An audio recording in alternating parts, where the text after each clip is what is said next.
A União das Casas Espíritas da Zona Norte apresenta O Espiritismo está no ar. Um programa que anuncia, esclarece e consola.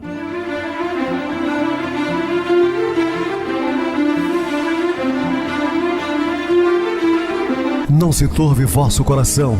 Credes em Deus, credes também em mim. Na casa de meu pai há muitas moradas. Se assim não fora, eu vou-los teria dito, pois vou preparar-vos lugar. O Espiritismo está no ar. Sintonize esta frequência. Pare,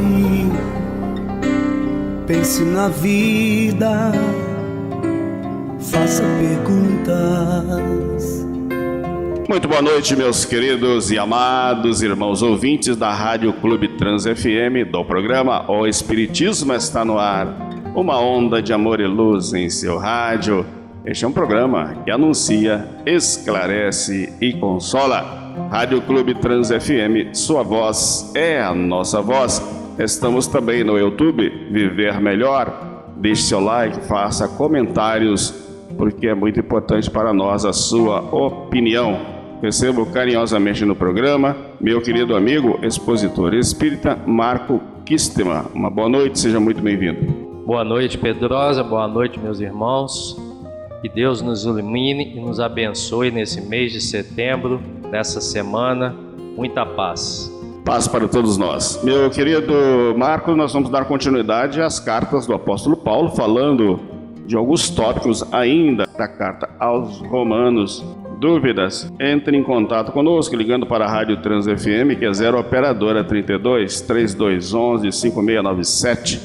Quer falar comigo? Utilize a Oi 98801 2675, WhatsApp 9844949 novamente 59, o e-mail o espiritismo está no ar @hotmail.com, ou deixe seu recado no YouTube Viver Melhor. Estamos à disposição dos ouvintes. Vamos agora para aquele momento muito especial, que é o nosso momento de oração. Sintonize esta frequência. O Espiritismo está no ar. Momento de oração. Queridos irmãos, queridas irmãs, vamos elevar nosso pensamento a Deus, nosso Pai, Jesus, nosso Mestre, agradecer por estarmos encarnados na Terra e, sobretudo, valorizar cada segundo da nossa encarnação.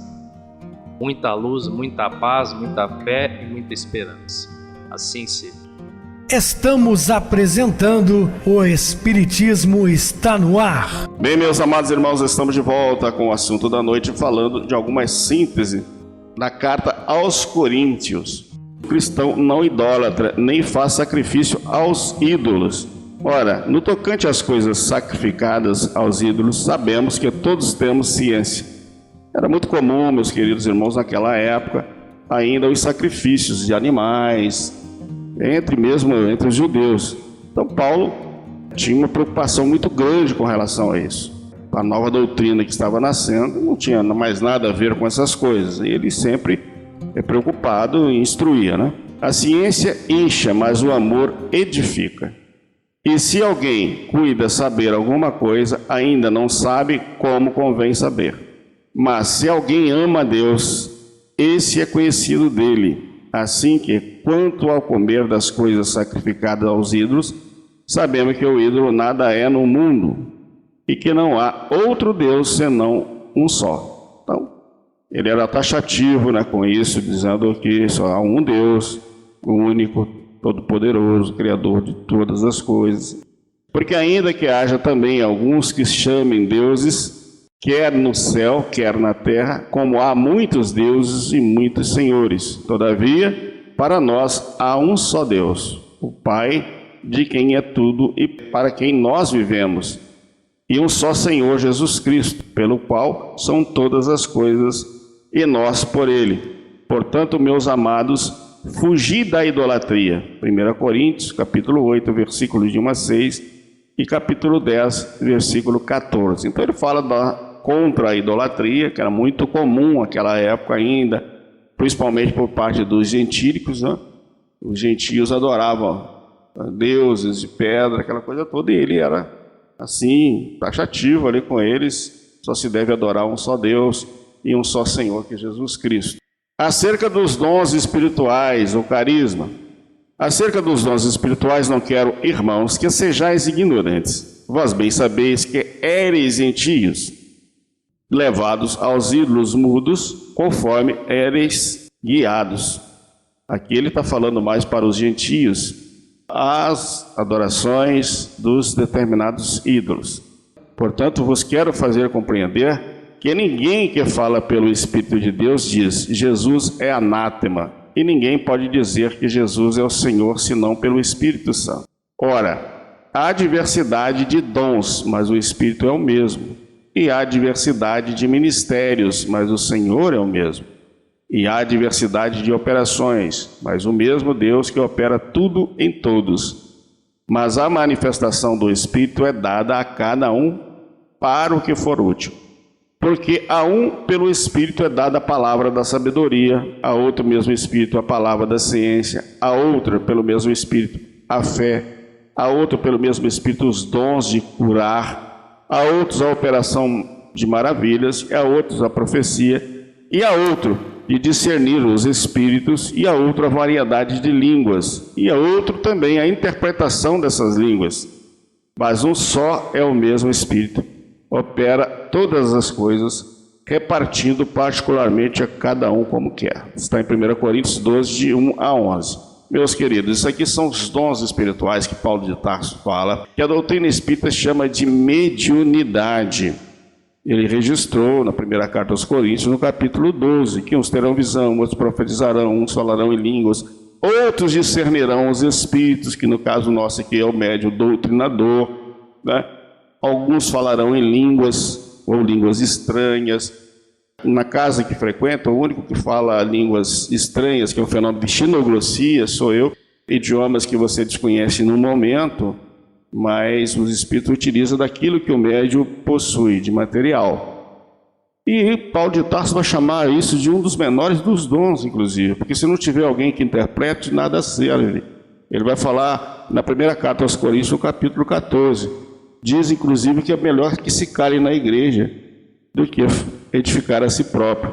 Falar algo que ninguém entende e falar línguas estranhas, que se conhece no momento, não é algumas palavras aí do hebraico, aramaico, como muitos insistem ainda nisso. É o alemão, o francês, o inglês, são línguas mais atuais, né? Não que não se possa falar ainda as línguas mortas e outras mais, mas isso lá uma vez ou outra. Não ficar preso apenas àquele conceito de algumas palavras aí do hebraico ou aramaico. E uma coisa muito importante que Ernesto Bozano, ele informa, que o médium, para falar um idioma que ele desconhece na atualidade, ele já tem que ter vivenciado isso no passado, ou seja, ele já tinha conhecimento desse idioma, ele já falou em determinados países, já viveu por lá, ou tinha conhecimento através do estudo. Não é nada inventado, as coisas têm tudo uma lógica de ser. Ele vem falar também da necessidade da caridade. Ainda que eu falasse a língua dos homens e dos anjos e não tivesse caridade, seria como um metal que soa ou como um sino que tine. Isso aqui é profético, belíssimo, né? Está em 1 Coríntios, capítulo 13. E ainda que tivesse o dom de profecia e conhecesse todos os mistérios e toda a ciência, e ainda que tivesse toda a fé, de maneira tal que transportasse os montes e não tivesse caridade, nada seria. Então nada importa se você não tiver caridade, se nada serve, né? E ainda que distribuísse toda a minha fortuna para o sustento dos pobres, e ainda que entregasse o meu corpo para ser queimado, e não tivesse caridade, nada disso me aproveitaria. A caridade é sofredora, é benigna. A caridade não é invejosa. A caridade não trata com leviandade. Não se ensoberbece. Não se porta com indecência, mas busca os seus interesses. Não se irrita, não suspeita mal. Não folga com injustiça, mas folga com a verdade. Tudo sofre, tudo crê.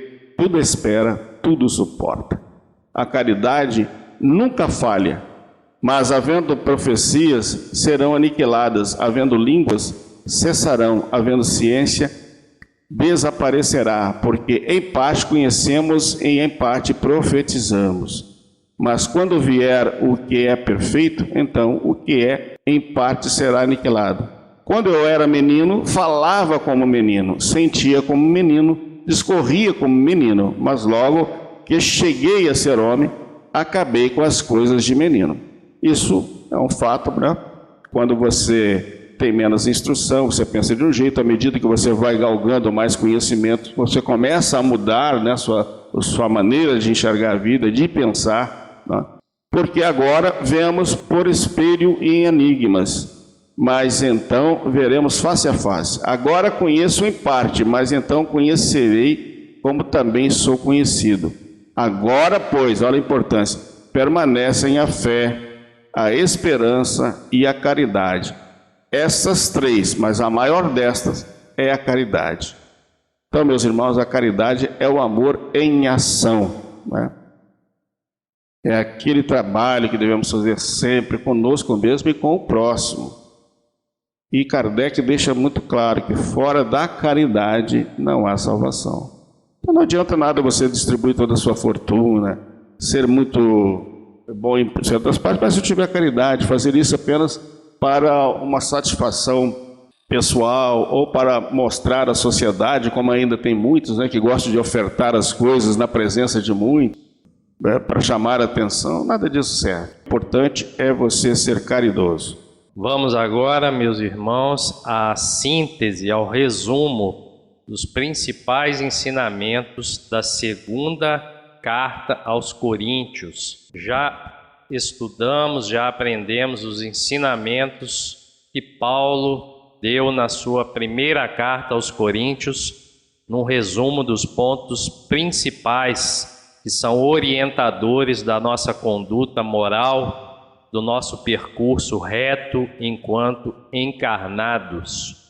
Na segunda carta aos Coríntios, o primeiro item assinalado por Paulo diz respeito ao caráter do ministério cristão.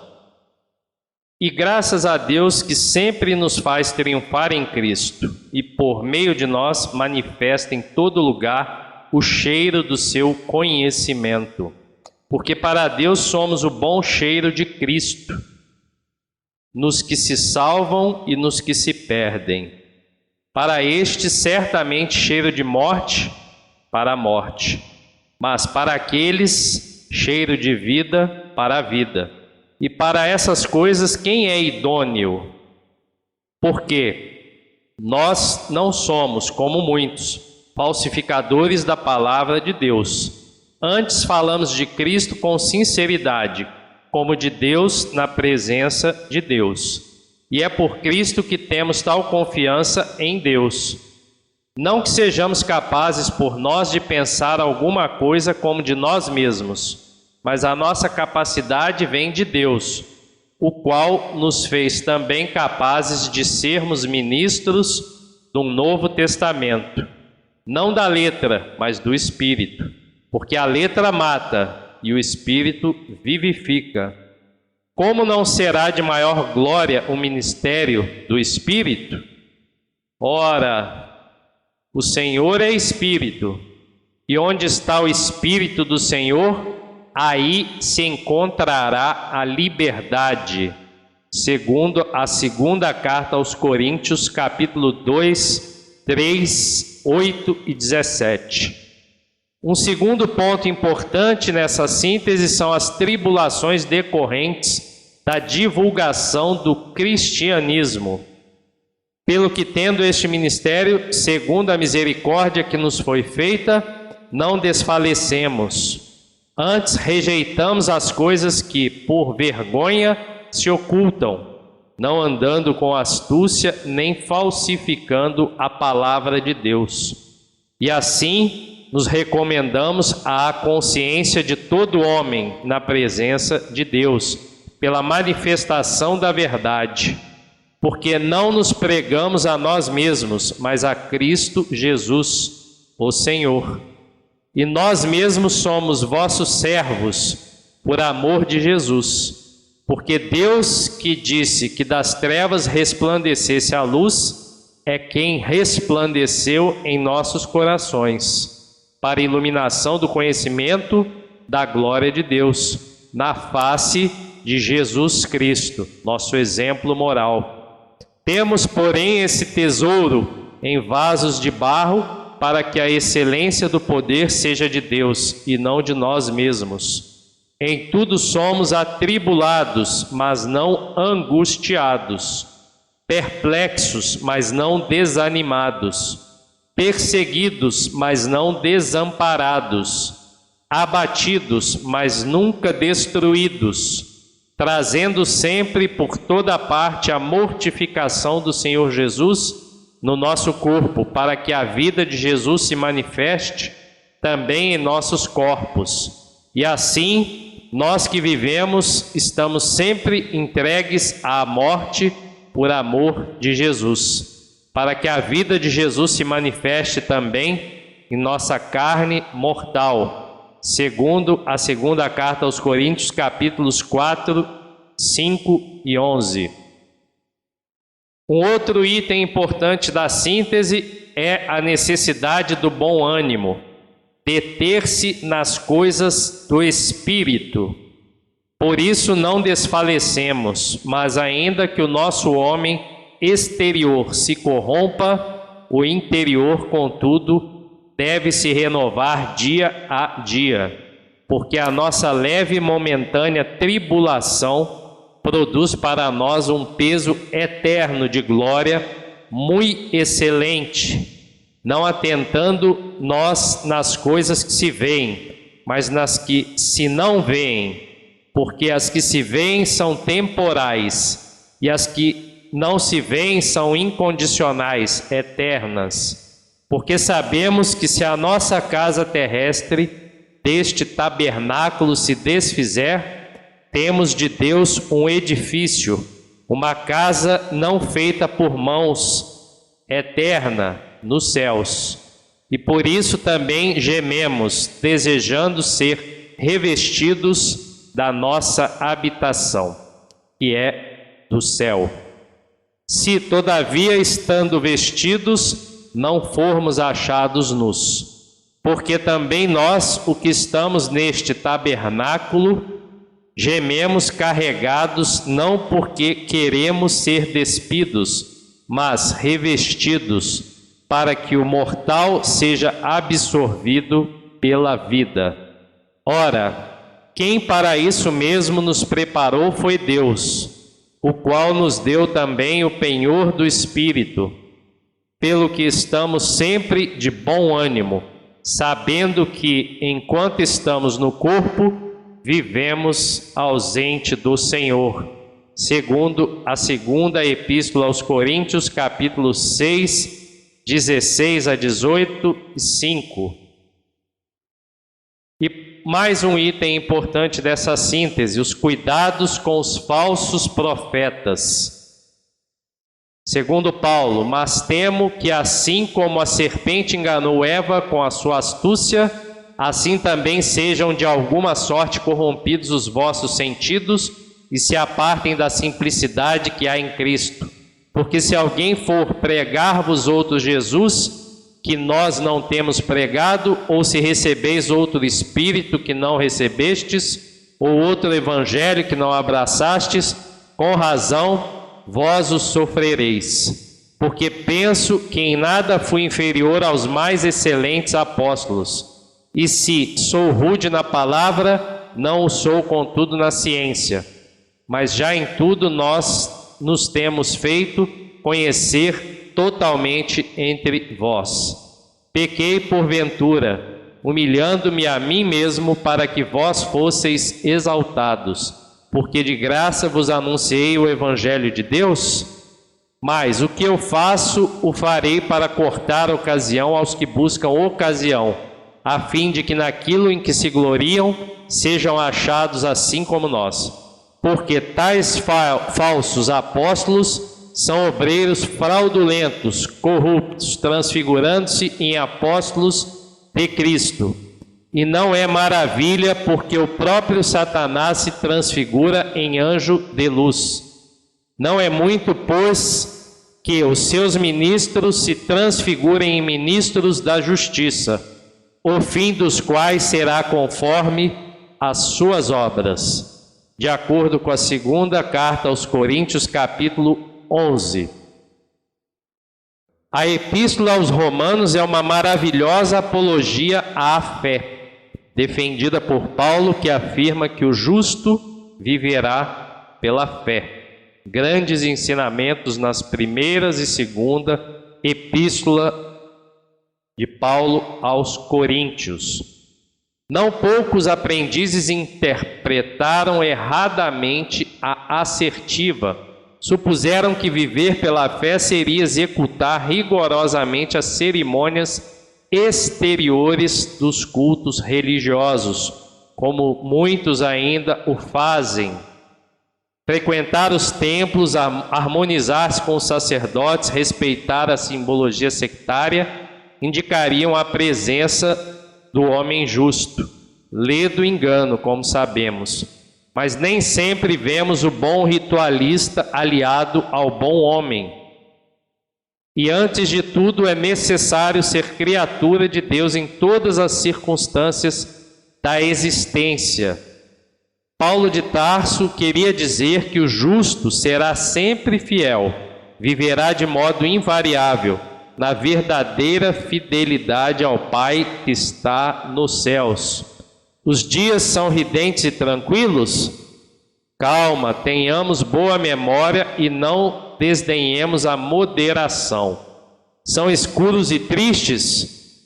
Pois confiemos em Deus, sem cuja permissão as tempestades não desabariam.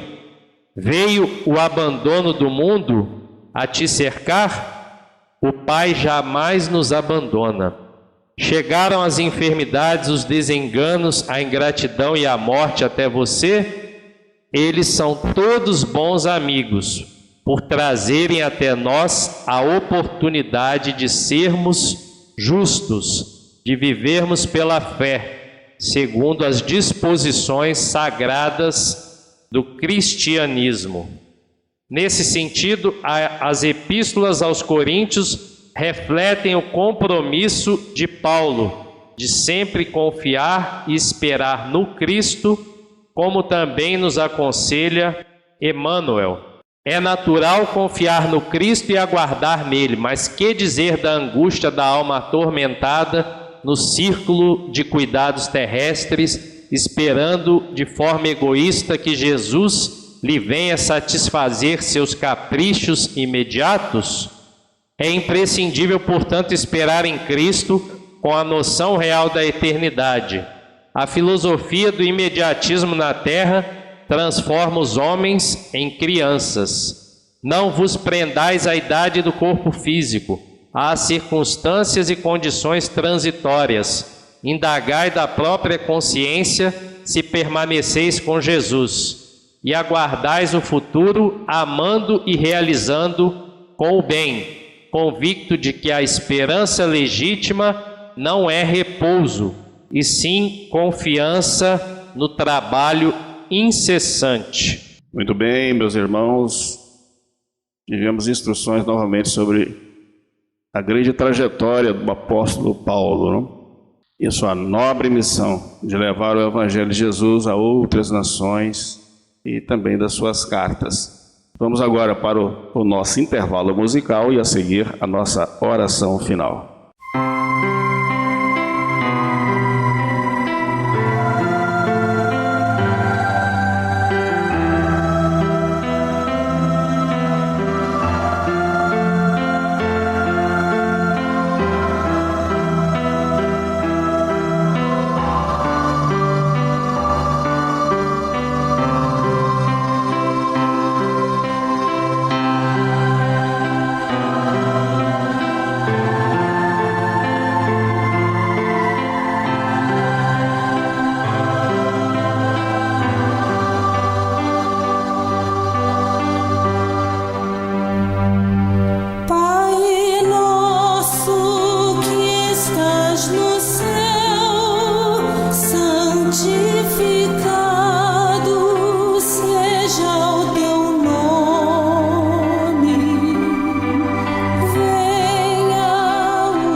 Sintonize esta frequência. O Espiritismo está no ar. Momento de oração. Queridos e amados irmãos em Cristo, o pobre de humildade e de espírito de serviço é o irmão dileto do rico, rico de avareza e indiferença. O pobre, rico de resignação e de atividade no bem, é o companheiro ideal do rico, rico de bondade e entendimento. Pobreza e riqueza são portas abertas à glorificação espiritual. Na primeira é mais fácil aprender a servir e na segunda a ciência de dar exibe agradável acesso. Não vale a pobreza sem a conformação e ruinosa é a riqueza insensata. Todos os homens, na intimidade de si mesmos, são defrontados por desafios da carência e da fortuna que os convocam ao esforço da sublimação. Aquele que se empobrece de ignorância e maldade, buscando enriquecer-se de amor e sabedoria no serviço ao próximo, através do trabalho e do estudo incessantes, adquirindo compreensão e conhecimento, luz e paz diante das leis, é de todos os pobres e de todos os ricos o homem mais valioso e mais feliz. Que Jesus nos abençoe. Muita paz a todos. Meu querido irmão Marcos, sua despedida. Boa noite, Pedrosa. Boa noite, meus irmãos. Que os ensinamentos de Paulo nos iluminem sempre no nosso caminhar com Deus e Jesus. Uma boa noite para você, muito obrigado pelo apoio aqui no programa. Boa noite também a todos os amados irmãos ouvintes da Zona Norte de Juiz de Fora, que nos acompanham sempre pela rádio local 87,9. Aos internautas do Brasil, dos Estados Unidos, da Europa, parte da Ásia, também a nossa boa noite. Continuem ligados, ouvindo a nossa próxima atração. Boa noite a todos e até amanhã, se Deus quiser.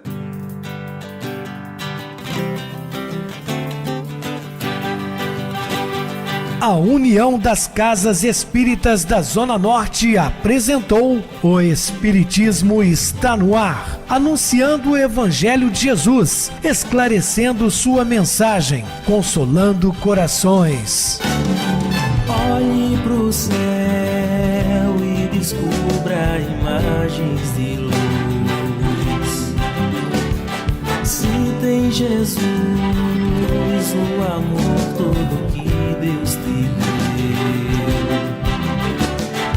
Pense no bem, no melhor em que pode fazer. Seja o que for, também vai receber.